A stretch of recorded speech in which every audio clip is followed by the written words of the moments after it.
Nah kalau atlet ini semua prestasi ada di tangan kita, dalam hati. Terus aku Pak yang dikorbanan. Tadinya aku pikir, duh kok nggak dibela sih gue gitu kan. Udahlah ini mending keluar negeri aja lah, ngelatih kayak jadi pemain luar negeri kan. Ganti warga negara. Warga negara. Menembus garis batas itu lebih kepada how to overcome your limit. Stay through with this sports. Ada grit nggak aku dalam setiap keputusan yang aku ambil dan aku jalanin. Bukannya malah memotivasi kalau banyak yang semangatin, nggak juga, malah jadi pressure ya? Kalau aku sih enggak. Nah mantan partner kamu nih Apriani Rahayu, katanya punya potensi yang sangat besar untuk menang. Karena kan sebelumnya udah dapat medali emas juga ya di Summer Olympics. Nah ini what do you think, chancesnya gimana? Ada.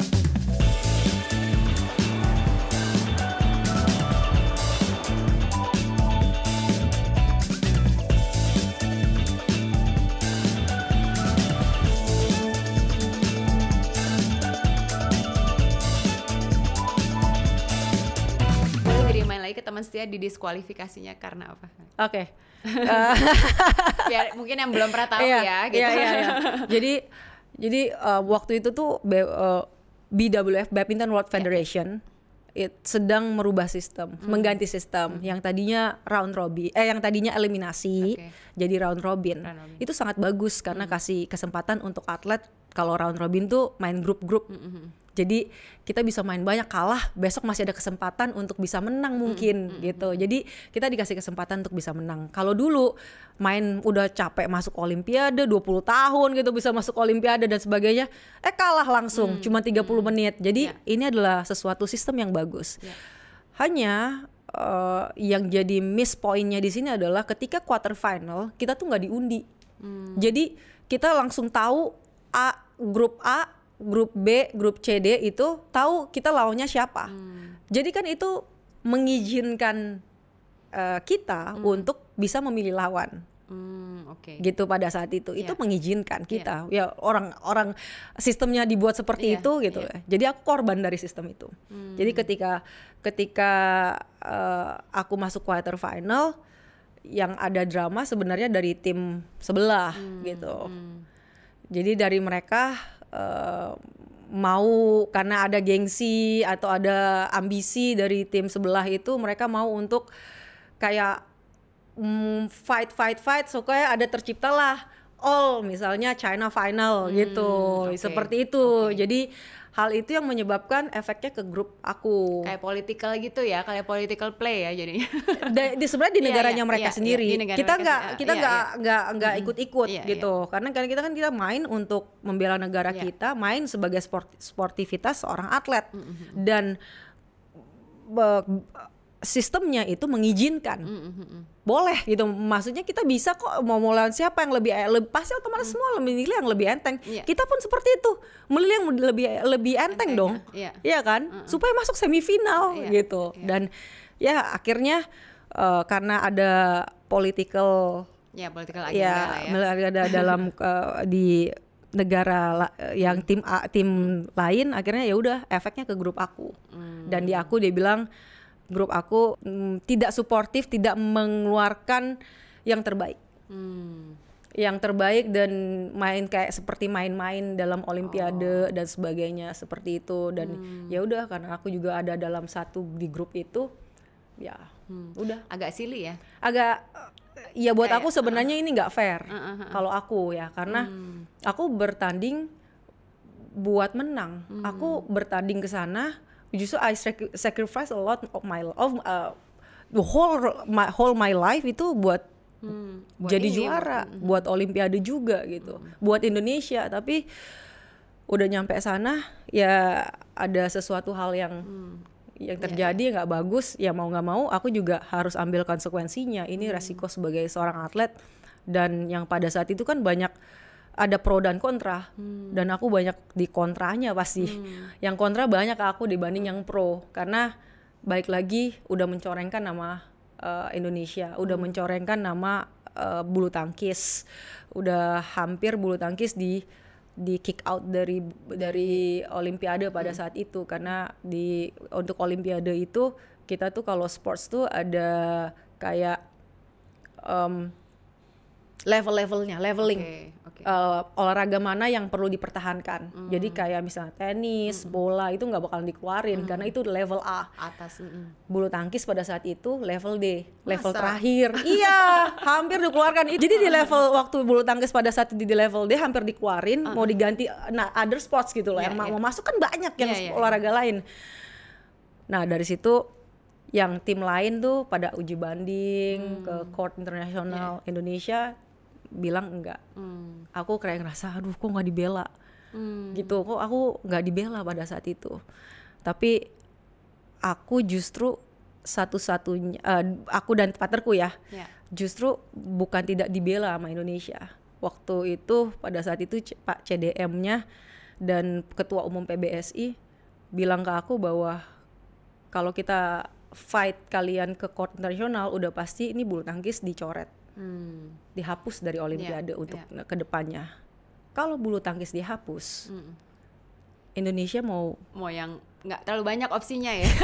Cabang olahraga. Aku pas bilang Indonesia mau berharap dari olahraga mana lagi. Aduh, aku langsung Iya. dalam hati. Iya. Terus aku Pak yang dikorbankan. Aku Pak katanya. Jadi gimana? Jadi tapi ya itulah ya maksudnya aku bilang makanya kenapa spiritual journey ini semakin lama buat aku tuh aku semakin dewasa. Ketika aku tahu bahwa aku nggak tahu kalau 2021 pada akhirnya aku jadi juara Olimpiade, ya kan? Nah, ketika aku bilang ya udah, aku ya kalau aku harus jadi tameng ya ini untuk tidak dipertandingkan untuk menyelamatkan regenerasi ke depan, ya udah. I sacrifice all my life. Itu berkorban banget. Itu padahal berarti 21 tahun. 25 tahun udah 25. nanggung. Iya makanya ini gue mau ngapain habis ini. Gila, digunting ID-nya tuh. Digunting. Jadi mau ngapain maksudnya waktu baru pulang Indonesia aku mau ngapain ya. Terus kita dihukum. Oh sorry, jadi yang bagisnya di Indonesia, maksudnya aku pulang Indonesia itu kita disuruh istirahatkan aja, tapi yang pemain lain itu negara lain mereka dihukum 2 tahun dan ada yang dimatikan karirnya. Domestik balik ke negaranya, negaranya Korea dan China. Aduh tahu dong lebih seberapa kejamnya. Dan aku ketika aku balik ke Indonesia dan aku bilang kita nggak hukum tapi kamu tolong istirahat, kamu mau lanjut main atau enggak? Kita masih kasih kesempatan buat kamu. Dikasih opsi dan kasih kesempatan. Kita nggak akan coret kamu dalam national team, tapi kelihatan kan kamu udah benar-benar stressful banget kan waktu aku down sekali. Jadi dikasih waktu untuk aku bisa ini dulu lah. Tenang dulu gitu. Dan aku cuman terserah kamu mau kapan balik. Kita bersedia untuk support kamu lagi pada saat itu. Itu yang pada akhirnya aku bilang ini nih, aku kayak jadi semangat lagi karena walaupun aku udah nggak mau, tadi aku pikir, duh kok nggak dibela sih gue gitu kan, udahlah ini mending keluar negeri aja lah, ngelatih kayak jadi pemain luar negeri kan, ganti warga negara, warga negara, hampir boleh main lagi. Iya, jadi pada saat itu ya udah, aku pada akhirnya kayaknya aku harus membalikan nama baik negara ini dengan prestasi aku harus buat di masa depan, dan juga itu justru untuk namaku sendiri gitu. Itu hanya pilihan aku pada saat itu. Dan memang semua akan indah pada waktunya ya. 9 tahun kemudian ya baru dapat Olympic medalnya. Iya itu loh yang kayak aduh kok lama. Ya maksudnya kalau dibilang sekarang kayaknya aku bisa when look back gitu kayak oh gila ya capek banget ya gue dulu ya. Gue kayak lama loh nunggunya. Lama menit. Lama banget lama gitu. loh itu perjuangan. Iya, jadi memang ya setelah 2 tahun setelah aku memutuskan untuk aku masih mau di dunia bulu tangkis, 2 tahun berikutnya tuh itu jadi breakthrough aku dan partner aku pada saat itu ganti partner kan dengan partner yang baru Nitya Krisinda pada waktu itu jadi juara Asian Games.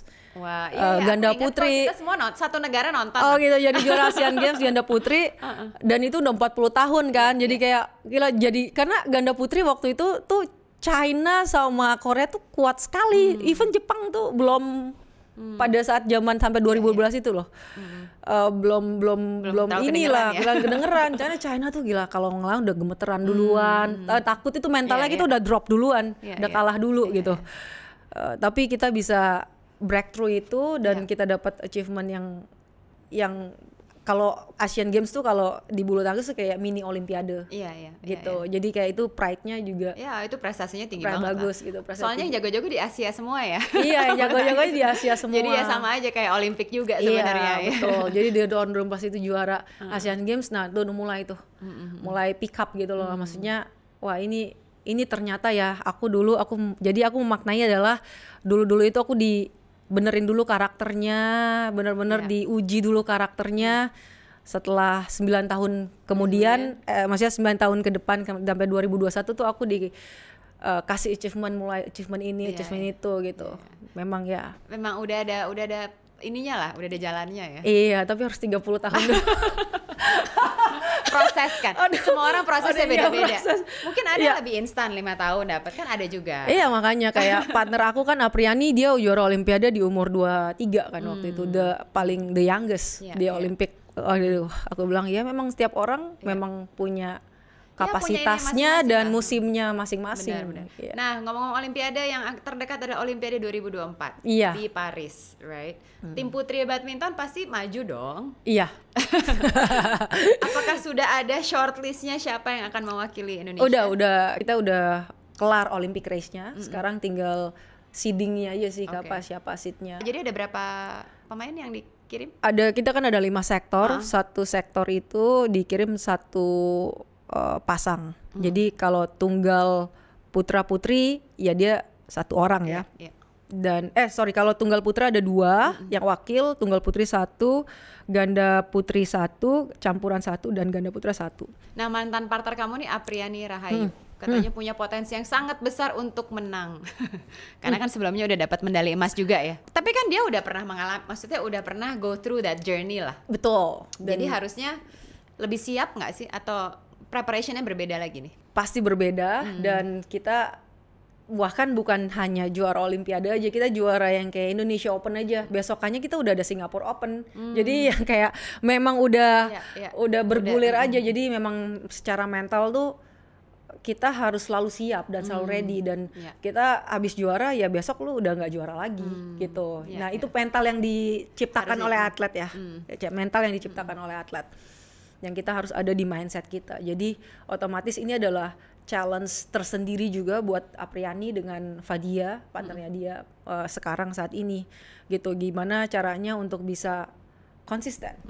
I'm not talking about the achievement, tapi aku lebih berharap, dan karena aku juga mentor mereka, aku berharap mereka bisa konsisten dalam permainan mereka, dari performance dan semoga kalau konsisten performance otomatis itu bisa lead to winning gitu loh. Jadi ya itu aku dan tim pelatih, tim PBSI sekarang sedang persiapkan. Menurut kamu kan pengalaman pernah nih dari Indonesian Open, besoknya Singapore Open, besoknya ada lagi. Cuma juga pasti kan ada turnamen yang jaraknya agak jauh. Kamu prefernya yang lebih dekat? Jauhnya tuh segimana? Kita nggak 6 bulan, not even 6 bulan. Pasti ada 1-2 bulan ada dong? Enggak? Apa kalau lagi musim main banget ya? Itu setiap minggu musimnya, kayak tenis sama bener. Jadi break paling lama dari turnamen ke turnamen? 2 minggu. Oh, 2 minggu. You prefer break 2 minggu atau yang terus? Aku prefer sih break dulu ya, maksudnya karena apalagi kalau udah 3 pertandingan, 4 pertandingan gitu, terus itu karena jadi capek burn out ya? Iya, burn out, terus juga kondisi badan kita tuh juga kan kita harus jaga, kita nggak bisa semaksimal itu gitu loh. Untuk pertandingan kelima kita bisa juara lagi juga, itu kayaknya impossible gitu. Nah ini yang menarik ya kan, mungkin Geisha lebih ngerti di dunia badminton sebagai atlet. Biasanya tuh benar nggak sih kita bisa memprediksi tipe permainan apa yang akan terjadi di sektor-sektor yang berbedanya? Apa untuk olimpiade kan biasanya suka ada tuh dipelajari dulu lawannya bakal siapa gitu. Iya, kalau mungkin sekarang saya sebagai pelaku olahraga dan ada di situ juga, kami tuh selalu kayak kan kami udah tahu siapa lawan kami dan tipe apa dia, attacking player kah atau dia offense player atau defensive dan segala macam, dan itu yang dipelajarin sih. Jadi kayaknya kalau lawan dia nih pasti lama nih, capek karena dia defense-nya bagus, dia punya powernya ini dan endurance-nya oke. Jadi kayak gitu. Jadi strategi mainnya udah disiapin Strategi based on itu lawannya. based on lawannya. Dan kita kan selalu ada evaluasi itu per minggu. Tim ad hoc yang PBSI juga ada selalu evaluasi per minggu. Juga terus juga apalagi atletnya tuh kalau misalnya lagi tanding tuh evaluasi tiap hari. Jadi kalau misalnya lagi tanding tuh udah kepalanya tuh ngebul sebenarnya, capek karena harus selalu harus fokus kepada pertandingan dan performanya mereka. Jadi nanti berangkat nih ke Paris. Iya, berangkat. Berangkat ya. Karena aku juga Chair of Athlete Commission di Badminton World Federation. Jadi aku juga mewakili, ya gimana ya, itu adalah perwakilan suara atlet sih. Jadi aku mewakili sebagai ketuanya atlet tapi World Federation. Jadi World untuk Federation. Semua atlet perempuan badminton. No, semuanya. Semua atlet. Semua atlet. Oh, wow. Kita cuma berenam dan dibagi kan dibagi kontinen sih. Ada yang dari Amerika satu, terus Eropa, di India ada dari Korea dan China juga masuk. Mereka semuanya atlet juga dulu. Mereka active players semuanya. Dan aku yang udah nggak main, jadi aku jadi ketuanya. Dan ya kita harus ya isu-isu apa nih dari seluruh dunia, per badmintonan di seluruh dunia itu sih. Oh, tapi khusus gitu. Cabur badminton bulu tangkis doang. saja. Gitu. Oh, biasanya isunya apa? Tahu. Banyak teknik, banyak technical, banyak yang memang yang ya supaya lebih fair ya. Yes, the sports is becoming a global sports saja sih. Kita tujuannya badminton pada akhirnya kan, supaya tetap ada di Olimpiade itu loh. Oh iya. Juga. Jadi yang lainnya masih aktif atlet, mereka masih bertanding. Masih bertanding. Oh, gitu. Cuma 6 orang ya?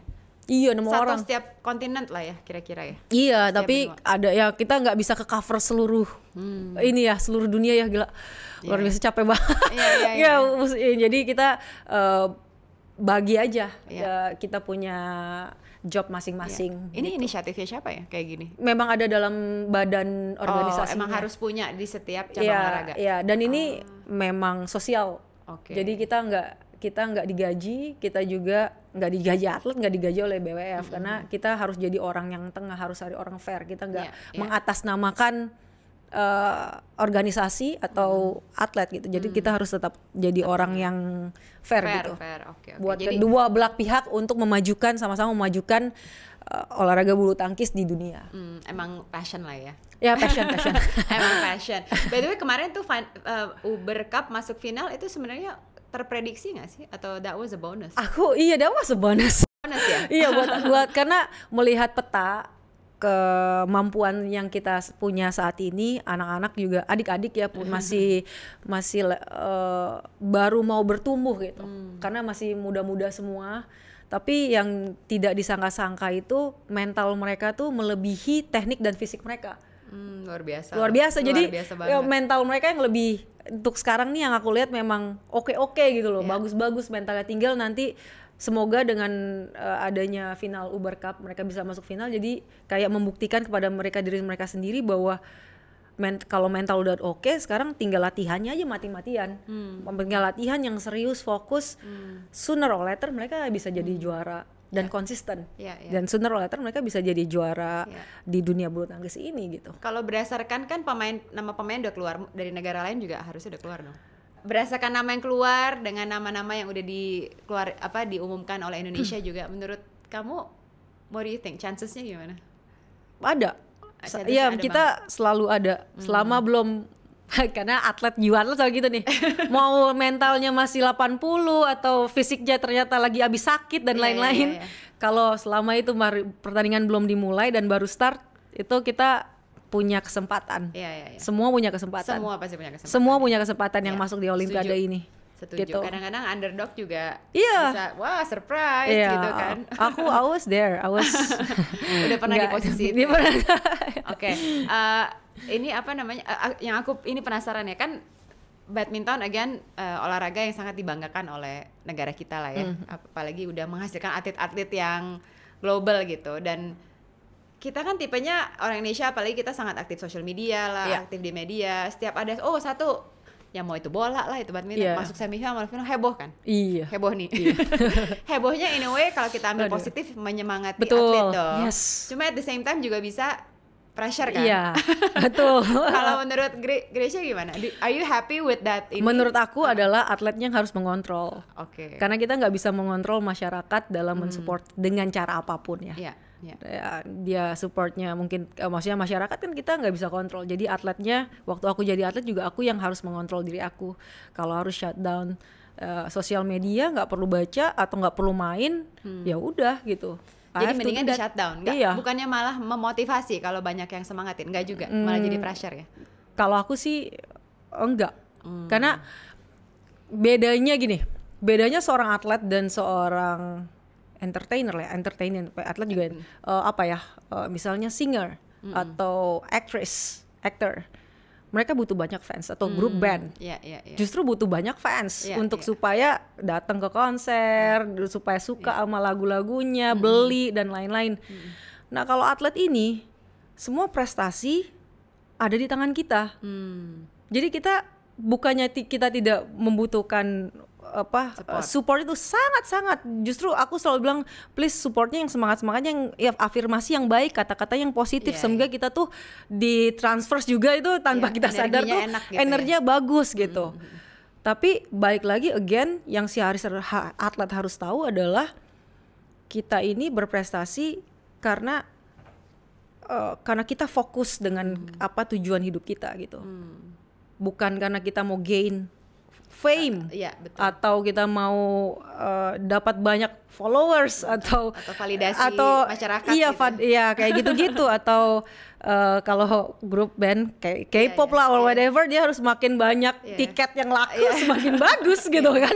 Itu justru kita harus bangun juga itu ya, bangun dengan ini. Tapi kalau sebagai atlet tuh kita memang diciptakan untuk berprestasi di lapangan dan harus bisa mengontrol semua apa yang orang katakan kepada kita. Gitu aja sih. Ya benar juga ya. Emang agak berbeda sedikit. Tuh ya teman saya jadi dengerin atau netizen kalau komen semangatnya yang positif. Iya. Jadi energinya tuh transfer enak ya. Itu benar juga sih. Iya, energinya positif. Oke. Iya. Nah ini sekarang menjadi mentor, udah nggak jadi active athlete, which means you can do different projects. Nah, salah satu project yang kita pengen highlight yang sangat menarik yaitu menembus garis batas. Apa nih? Apa yang mau dibawa dari campaign ini? Ya karena kalau kita gimana ya?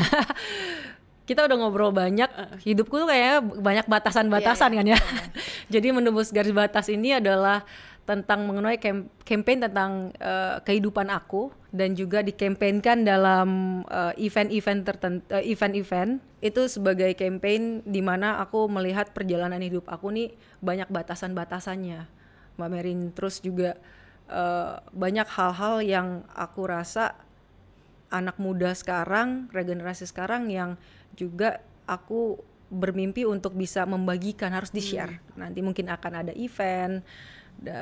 Jadi menembus garis batas itu lebih kepada how to overcome your limit in your life. Seperti itu sih. Pushing the boundaries ya kalau bahasa Inggrisnya. Yes, betul. Jadi dan ini berlaku untuk semua orang ya, maksudnya nggak harus atlet. Iya, untuk siapapun yang mengalami ada keterbatasan, ada keterbatasan we gitu. can go beyond that. Gitu. Go beyond that.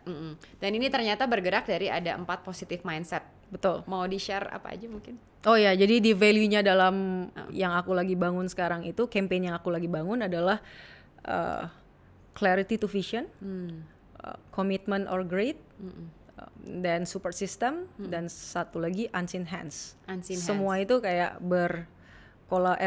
kolaborasi sih semuanya, karena waktu kita dalam kehidupan tuh kita harus punya clarity to vision. Makanya aku ceritain tadi, udah tahu kan Mbak Merin tanya, aku udah tahu ya, aku udah tahu setelah aku mau jadi goalnya apa, dan setelah jadi pemain bulu tangkis, jadi pensiun, jadi atlet tuh aku juga udah merancangkan itu. Aku udah punya clarity to visionnya. Tapi kan untuk clarity to vision is one thing, harus ada komitmen. Komitmen yang gitu, yang aku udah 2012 aku didiskualifikasi. Gimana aku masih tetap mau stay true with this sports. ada grit nggak aku dalam setiap keputusan yang aku ambil dan aku jalanin, dan juga ada support system tentunya, karena tanpa suami aku mungkin nggak ada di sini, tanpa mama aku yang benar-benar dari kecil itu support aku di dunia bulu tangkis ini, nggak akan ada aku di sini. Dan yang ketiga adalah unseen hands yang aku tetap bilang tadi, yang adalah yang banyak tuh spiritual journey pada akhirnya. Karena ada tangan Tuhan tuh yang kayak tiba-tiba, kok Gracia bisa jadi juara Olimpiade ya? After all this ini ya, up and down ya. Ya up and down. Ya kan, tapi ditutup dengan yang manis gitu, karirnya. Itu sih. Jadi hal itu yang membuat aku kayaknya aku perlu share. Gitu. Kalau kedepannya apa nih? Maksudnya kan you still have a long ini ya, journey-nya masih ada lagi loh, nggak cuma harus menjadi atlet kan. What is the next thing yang menurut Gracia akan menjadi sesuatu yang manis lagi? Kalau udah achieve apa lagi? At this point. At this point ya. Mungkin karena ketika aku tahu, aku sadar ketika aku punya jadi juara Olimpiade dan aku punya bisa opportunities dan bisa leverage lagi enlarge my menyebarkan positivitas itu loh. Oke. Pengennya apa yang Gracia ingin lakuin adalah lebih impactful ke banyak orang. Iya, lebih impactful banyak orang, bisa nolong orang banyak dan sebagainya. Itu yang aku lebih pengen sih. Jadi bukan cuman achieve something gitu. Karena kalau olahraga ya kita harus achieve something, harus ada goalnya satu. Tapi kalau sekarang tuh karena aku diberkati jadi juara Olimpiade dan aku bisa memberkati banyak orang juga, terus juga aku bisa membangun next generationnya gimana. Nah itu yang lebih ke situ sih aku kepengennya. Jadi nggak ada sesuatu hal yang harus achieve. Apa nih? Apa sih? Nggak ada sih, nggak ada yang. So it's no longer about you, tapi lebih kayak gimana caranya melahirkan juara-juara baru, membantu banyak dari pengalaman dan dari apa yang sedang aku lakukan saat ini gitu, membangun bisnis dan juga lagi bangun campaign ini gitu. Jadi lebih ke situ sih. Luar biasa. Yay. Jadi well, thank you for the very enlightening conversation. Akhirnya main juga ke sini. Kayak dulu kita pernah mengundang nggak pernah bisa ya. Karena lagi gitu. Kita pengen banget loh main badminton lagi. Kita sempat pernah main ini fun game sama Mbak Susi sama Mas Alan. Iya. Akhirnya aku tahu tuh di. Iya. Kita bikin live streaming. Iya di ini ya. Di Senayan. GBK situ ya. Iya benar-benar. Seru. Boleh. Next boleh kali ya kita bikin lagi, karena selalu kan seneng kalau bisa main sama ahlinya. Iya. Kita jadi belajar. Buat dia sih kayaknya dia nggak gerak ya kita. Biasanya gitu. Sukses dengan project barunya menembus. Bakal ada event. Jadi ditunggu ya. Eventnya apa? Launching. Ya event launching, tapi aku belum boleh ngomong gitu ya. Nggak ada main-mainnya. Belum tahu juga. Itu lagi di sana udah nggak boleh ngomong gitu. Nanti kita dikasih tahu, jadi kita ikut meliput. Iya boleh. Thank you banget, sukses terus, good luck semua atlet-atlet di Pelatnas. Kita always rooting for Indonesia. Thank you.